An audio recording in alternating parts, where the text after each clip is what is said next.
it's justice time. This card represents justice, fairness, truth, cause and effect, law.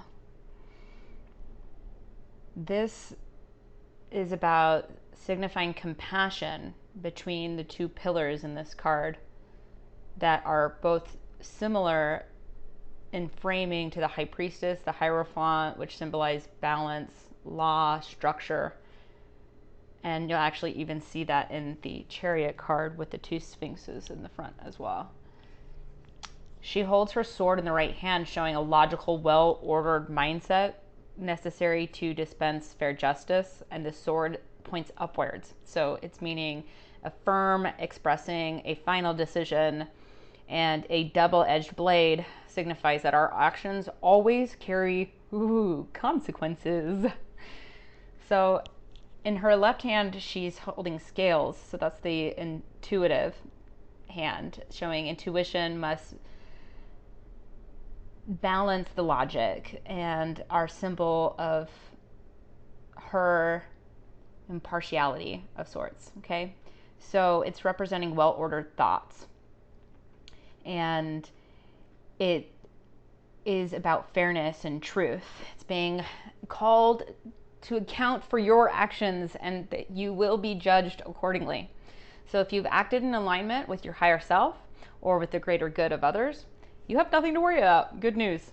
However, if you haven't, you will be called out, and you'll be made to show up and own up to your actions. So if you've been shaken in your boots, know that justice isn't just black and white as you might think.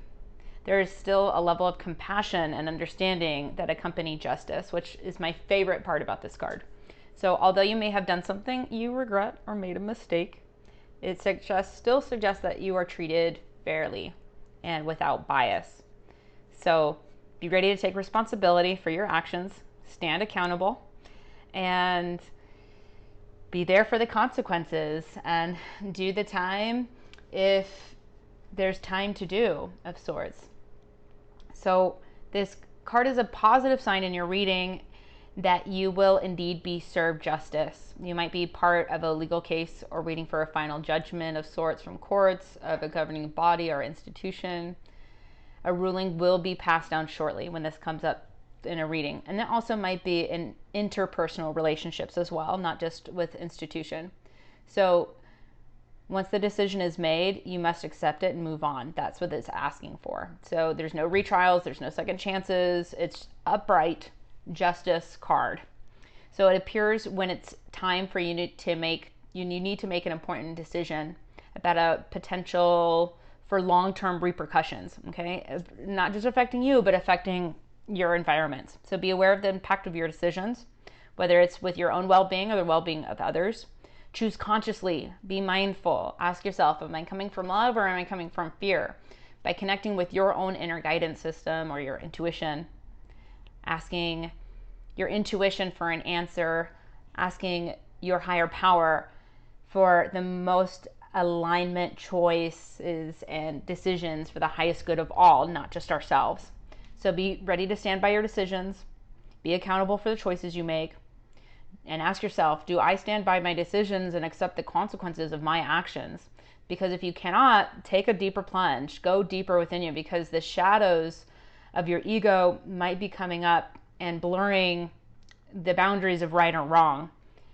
And the mind can lie to you sometimes. So until you find a place where you stand in integrity and strength, you're going to have some issues. So this is all about the search of truth, being fair and treating everyone correctly and right, the golden rule of sorts. This is about spiritual awakening, transformation, and absolution.